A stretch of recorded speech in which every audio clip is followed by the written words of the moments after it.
अस्सलाम वालेकुम। इंसानी जिस्म में 80 से 90% बीमारियों की शुरुआत हमारे पेट से ही होती है, और वो भी तब जब हमारे खाए हुए खाने का हाजमा ना हो या फिर हमारे खाने का तरीका ही गलत हो। यानी कि अगर आप अपने डाइजेस्टिव सिस्टम को समझ लेते हैं तो ऐसे चांसेस हैं कि आपको इससे मुतल्लिक इन फ्यूचर कोई भी मसाइल ना हो। तो आप इस वीडियो से जुड़े रहें क्योंकि ये वीडियो आपकी हेल्दी बॉडी को मेंटेन रखने में बहुत ही मदद करेगा। तो पहले हम ये समझ लेते हैं कि हमारी बॉडी में खाने का हाजमा कैसे होता है और हमारा खाना पेट में सड़ने कैसे लगता है। हम में से ज्यादातर लोगों को ऐसा लगता है कि खाना हमारे पेट में हजम होता है, लेकिन सच बात ये है कि खाना हमारे मुंह से ही हजम होना शुरू हो जाता है। तो जब हमारे दांत खाने को छोटे छोटे टुकड़ों में काटने का काम करते हैं तो मुंह में मौजूद सलाइवा खाने में मौजूद स्टार्च को तोड़ता है। इसीलिए अगर आप स्टार्च वाली डाइट या फिर आलू खा रहे हैं तो इसका एक बड़ा हिस्सा आपके मुंह में ही डाइजेस्ट हो जाता है। इसीलिए खाने को अच्छे तरीके से चबाकर खाना चाहिए, क्योंकि जब आप खाने को अच्छे तरीके से चबाकर खाने लगते हो तो खाना आपके एसोफेगस से होकर आपके पेट में जाता है। एक बार खाना आपके पेट में पहुंच गया तो आपके पेट में 3 एंजाइम्स रिलीज होते हैं: हाइड्रोक्लोरिक एसिड, म्यूकस और पेप्सिन। पेप्सिन आपके खाने में मौजूद प्रोटीन को डाइजेस्ट करने में मदद करता है, लेकिन पेप्सिन को काम करने के लिए एक एसिडिक मीडियम की जरूरत होती है, और ये एसिडिक मीडियम हाइड्रोक्लोरिक एसिड मुहैया करता है। अब क्योंकि हाइड्रोक्लोरिक एसिड एक बहुत ही पावरफुल एसिड है, ये आपके पेट को काट भी सकता है। इसीलिए आपके पेट में म्यूकस भी रिलीज होता है जो आपके पेट की अंदरूनी वॉल्व्स को चारों तरफ से घेर लेता है और इसे प्रोटेक्ट करता है। अगर आपके पेट में म्यूकस ही कम हो जाए या फिर हाइड्रोक्लोरिक एसिड बढ़ जाए तो ये एसिड हमारे पेट की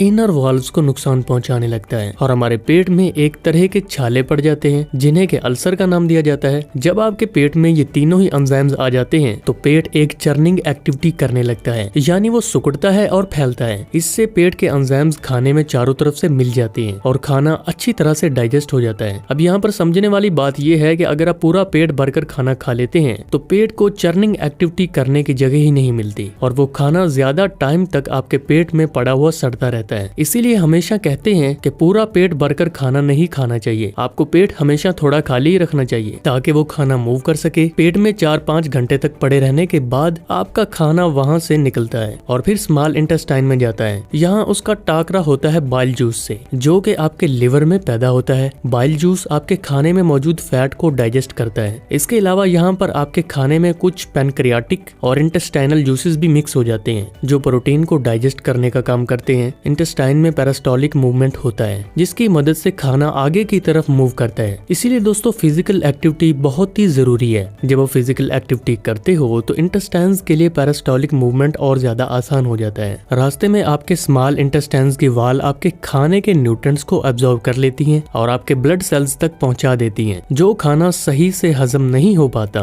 वो बाकी के वेस्ट मटेरियल के साथ आपकी लार्ज इंटेस्टाइन में चला जाता है और वहां से बाहर निकल जाता है। अब जब आप डाइजेशन के प्रोसेस को अच्छे तरीके से समझ चुके हो तो देखते हैं कि आप किस तरीके से अपनी ईटिंग हैबिट्स को इम्प्रूव कर सकते हैं, और ये वीडियो का सबसे अहम पार्ट है तो ध्यान से सुनिए। नंबर 1, अपने खाने को अच्छे तरीके से चबाएं। जैसा कि हमने देखा कि आपके खाने का डाइजेशन मुंह से ही शुरू हो जाता है। अगर आप खाने को अच्छे तरीके से चबाओगे नहीं तो आपके खाने में मौजूद स्टार्च का डाइजेशन अच्छे से नहीं होगा। इसके अलावा हमने जाना कि आपका पेट एक चर्निंग एक्टिविटी करता है जिससे पेट के सारे एंजाइम्स खाने में अच्छे तरीके से मिक्स हो जाते हैं। जरा इमेजिन करें कि आपने खाने को अच्छे तरीके से चबाया ही नहीं और आपके पेट में कुछ सॉलिड फूड पार्टिकल्स चले गए। ऐसे में वो एंजाइम्स आपके खाने में अच्छे तरीके से मिक्स नहीं हो पाएंगे और वो सॉलिड फूड अच्छे से डाइजेस्ट नहीं होगी। इसके अलावा वो आपके स्मॉल इंटेस्टाइन में भी अच्छे तरीके से एब्जॉर्ब नहीं होगी, यानी आपको इस खाने में से मौजूद न्यूट्रिएंट्स जो मिलने चाहिए थे वो नहीं मिल पाएंगे। तो आपको इसे खाने या ना खाने का कोई फायदा ही नहीं हुआ। इसीलिए अपने खाने को अच्छे तरीके से चबाकर खाएं। तिब के मुताबिक आपको अपने खाने को कम से कम 32 बार अच्छे तरीके से चबाना चाहिए ताकि सॉलिड फूड पार्टिकल्स अच्छे तरीके से ब्रेक हो जाएं और इसमें सलाइवा अच्छे तरीके से मिक्स हो जाए। यानी एक तरह से आपको अपना खाना खाना नहीं बल्कि पीना चाहिए। आपको अपना खाना इतने अच्छे से चबाना चाहिए कि वो मुंह में ही एक लिक्विड बन जाए। नंबर 2,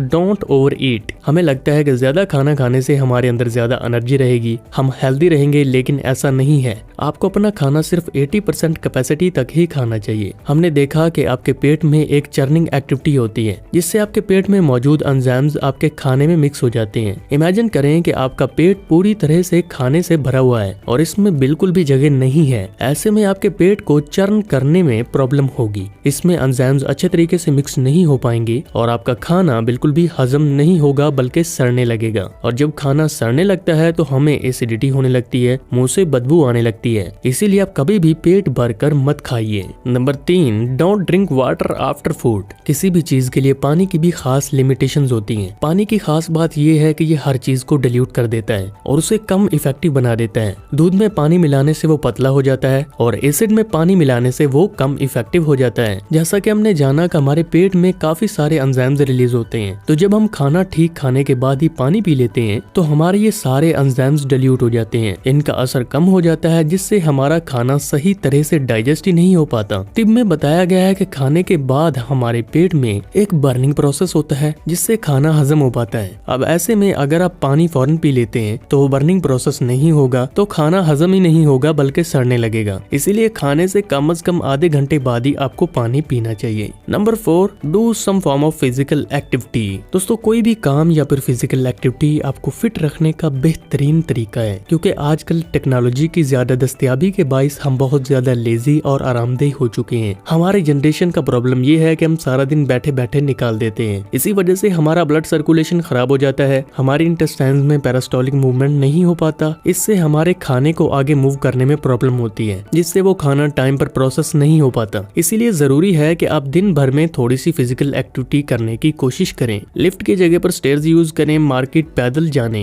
या फिर साइकिल पर चले जाएं, या फिर अपनी गाड़ी को थोड़ा दूर पार्क करें ताकि आप मार्केट पैदल चलकर जा सको। अगर आप फोन में कोई भी टाइम पास कर रहे हो तो चलते चलते कर सकते हैं। नंबर 5, फाइबर वाली चीजें ज्यादा खाएं। जब आप एक एप्पल खाते हो तो कुछ टाइम के बाद एप्पल का सारा जूस निकल जाता है और आपके मुंह में सिर्फ फाइबर ही बाकी रह जाता है। ये फाइबर डाइजेस्टिव प्रोसेस को इम्प्रूव करने का काम करता है। हरी सब्जियों और फ्रूट्स में बहुत ज्यादा फाइबर पाया जाता है। जब आप फाइबरस फूड्स खाते हैं तो फूड आपके पेट में एक साथ अच्छे तरीके से मूव कर पाती हैं और आपका डाइजेशन भी सही तरीके से हो पाता है। अगर आप एप्पल छील कर खाओगे या सिर्फ इस फ्रूट का जूस पी रहे हो जिससे कि आपका पेट पूरी तरह से साफ नहीं हुआ, इसीलिए आप अपनी डाइट के साथ हमेशा कुछ न कुछ फाइबरस आइटम्स को जरूर रखिए। खाना खाने का आप एक सिंपल रूल भी याद रखें। अगर आप 100 साल पीछे चले जाते हैं, जो चीज सन 1900 से पहले थी आप उन्हें ज्यादा खाएं, जैसे कि दालें, सब्जियां, रोटी, ओट, मीट, फ्रूट वगैरह। जो चीजें साल 1900 से पहले एग्जिस्ट तो करती थी लेकिन लोग उसे कम खाते थे, आप उसे भी कम खाओ, जैसे कि शुगर और हर वो चीज जो कि सन 1900 से पहले एग्जिस्ट ही नहीं करती थी, आप इन्हें जितना ज्यादा हो सके अवॉइड करने की कोशिश करो। इस कैटेगरी में आपके तमाम तर प्रोसेस्ड फूड आइटम्स और जंक फूड शामिल हैं। अगर आप इस सिंपल से रूल को फॉलो करते हैं तो आपको पेट से मुतल्लिक कोई भी प्रॉब्लम नहीं होगी। हेल्दी और फिट रहने के लिए इन बातों का आपको ख्याल रखना जरूरी है, क्योंकि हमारे आजकल के अनहेल्दी लाइफस्टाइल में हमारे खाने पीने की आदत की बाइस से हमें निजामे हाजमा से मुतल्लिक और कई किस्म की बीमारियों का सामना करना पड़ता है। तो अगर आज का ये वीडियो आपको पसंद आया हो, आपके लिए यूजफुल साबित हुआ हो, तो इसे लाइक और शेयर करना बिल्कुल भी ना भूलिए, ताकि हमें भी पता चले कि कितने लोगों को ये वीडियो पसंद आया है। और मजीद ऐसे वीडियोस के लिए चैनल को सब्सक्राइब कर लीजिए। तो मिलते हैं आपसे अगले वीडियो में। शुक्रिया।